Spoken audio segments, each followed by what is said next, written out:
नमस्कार बच्चों, मैं डॉक्टर वंदना मिश्रा, प्रवक्ता राजकीय बालिका इंटर कॉलेज कटरा प्रयागराज। बच्चों, आज का वीडियो विशेषतः कक्षा 9, कक्षा 11, कक्षा 12 के बच्चों के पाठ्यक्रम पर आधारित बनाया गया है।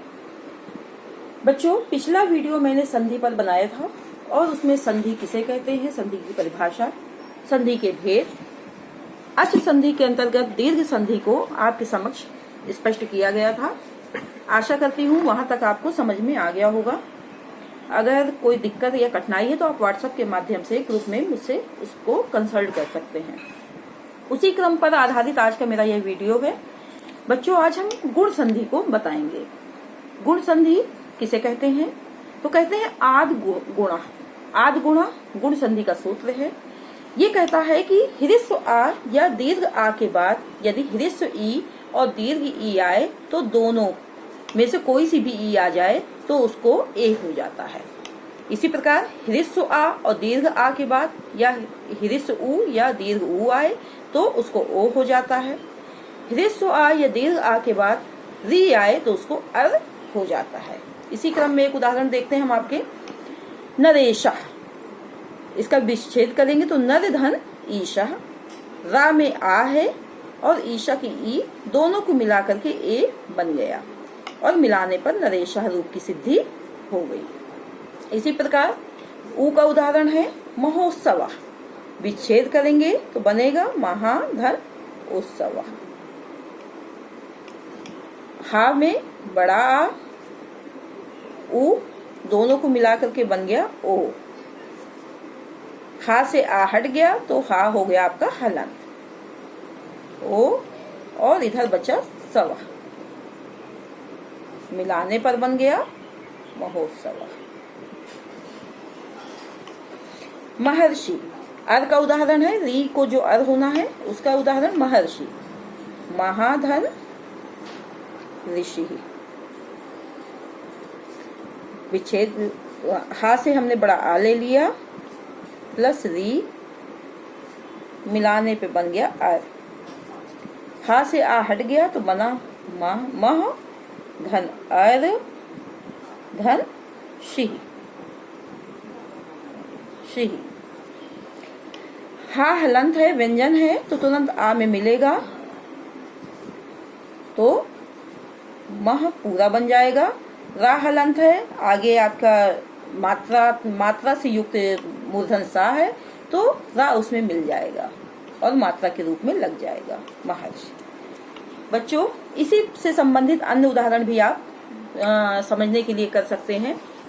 अगली संधि है हमारी वृद्धि संधि। इसका सूत्र है वृद्धि रेचि, यानी कि ह्रस्व आ या दीर्घ आ के बाद यदि ए या ऐ आए तो उसको ऐ, ओ अथवा औ आए तो उसको औ।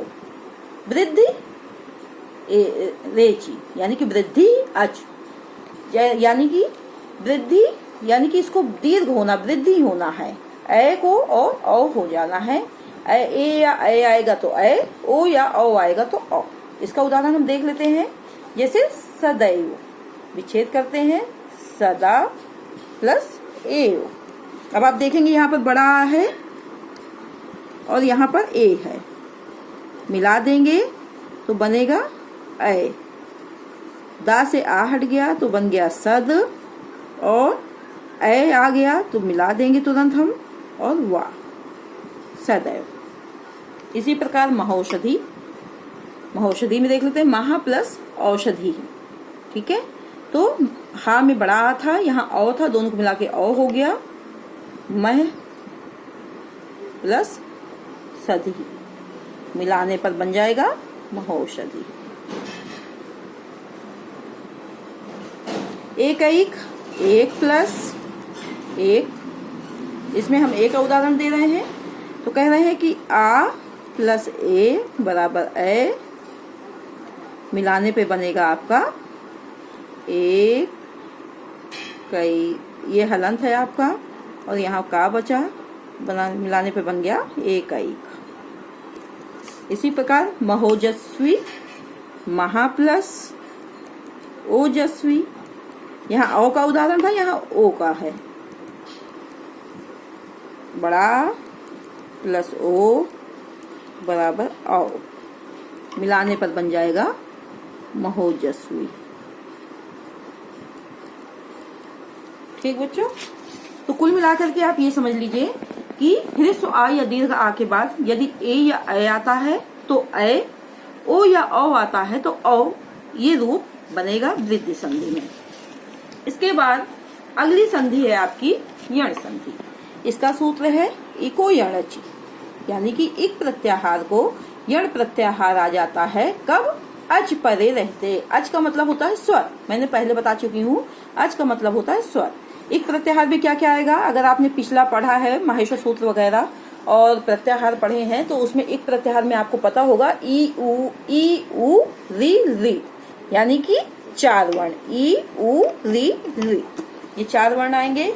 ये 4 वर्ण क्या हो जाएंगे? यण हो जाएंगे, यानी कि ई को या, उ को वा, री को रा, री को ला। कब होंगे? जब अच परे रहे। अच का मतलब स्वर, अच परे रहते। अब हम इनका उदाहरण देख लेते हैं। यद्यपि, विच्छेद करते हैं, यदि प्लस अपि। ये देखिए, ई में ई को या होना है, तो अगर हम इसका अलग करके देखते हैं तो यद प्लस या प्लस अपि। ठीक है, तो या, ये ई को या हो गया है, या में आ मिल जाएगा तो पूरा या बन जाएगा, ये आ हट जाएगा। और दा हलंत है इसलिए तुरंत या से मिलेगा, तो यद्य, तो दा और या मिलकर के ही यद्य, दया का रूप बनते हैं, तो यद्यपि, ये बन गया। इसी प्रकार उ को वा का देख लेते हैं। अन्वयः, अनु प्लस अयः।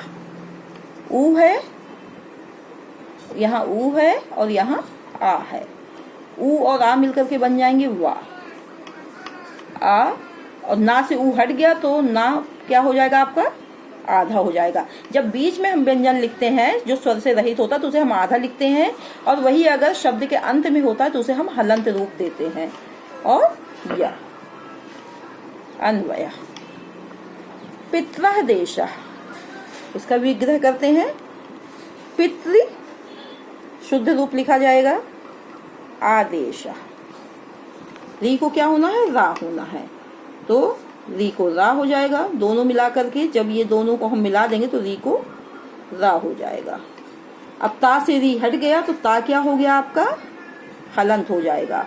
तो जो हलंत व्यंजन होता है उसमें तुरंत अगला वाला जो स्वर होगा वो तुरंत मिल जाएगा, तो ता और रा मिलकर के बनेंगे त्रा। संयुक्त व्यंजन है, आपने पढ़ा होगा जब, तो संयुक्त व्यंजन है ये। और देश, पित्रादेश। लाकृति, लिरी प्लस आकृति।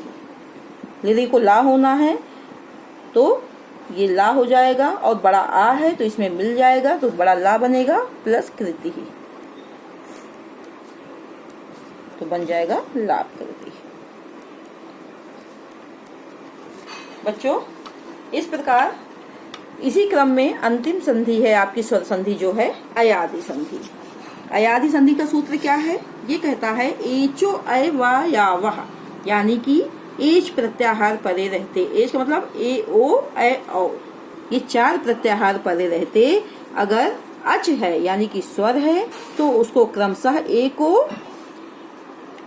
को क्या होना है? अय। अय को आए,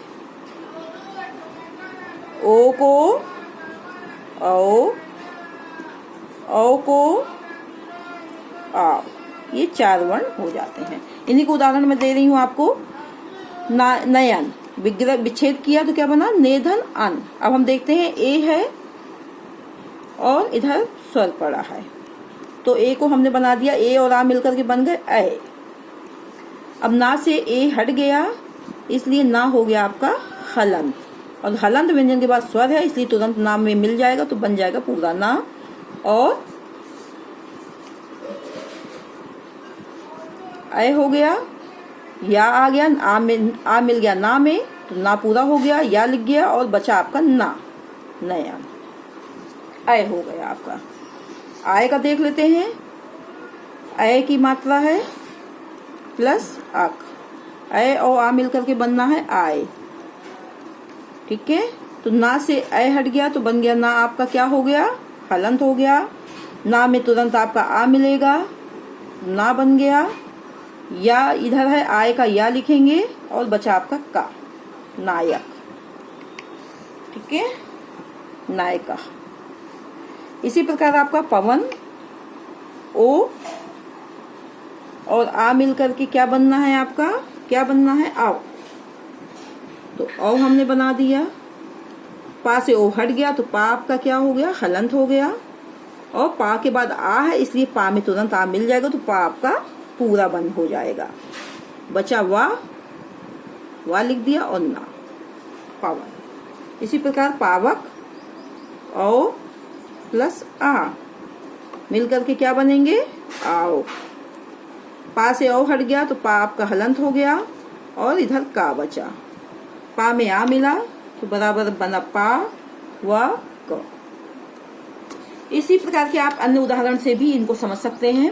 बच्चों, आशा करते हैं कि स्वर संधि आपको समझ में आ गई होगी, और अगर समझ में नहीं आई है तो आप बार बार इस वीडियो को देखें, और फिर भी अगर आपको कहीं पर कठिनाई का अनुभव हो रहा है तो आप व्हाट्सएप ग्रुप के माध्यम से मुझसे इसमें कंसल्ट कर सकते हैं। आज की आपको जो अभ्यास कर दिया जा रहा है होमवर्क, वो आप अपनी नोटबुक पे करें और ग्रुप में, व्हाट्सएप ग्रुप में डालने का कष्ट करें। संधि, क्वेश्चन नंबर लिखिए। क्वेश्चन नंबर 1, संधि किसे कहते हैं? संधि में किसका मेल किया जाता है? संधि किसे कहते हैं? संधि में किसका मेल किया जाता है? स्वर संधि के कितने भेद हैं? दीर्घ संधि, गुण संधि, वृद्धि संधि, अयादि संधि और यड़ संधि। इन पांचों संधियों को उदाहरण के साथ स्पष्ट करिए। ये आपका आज का होमवर्क है। अगले वीडियो में हम व्यंजन संधि को आपके समक्ष प्रस्तुत करेंगे। तब तक के लिए धन्यवाद।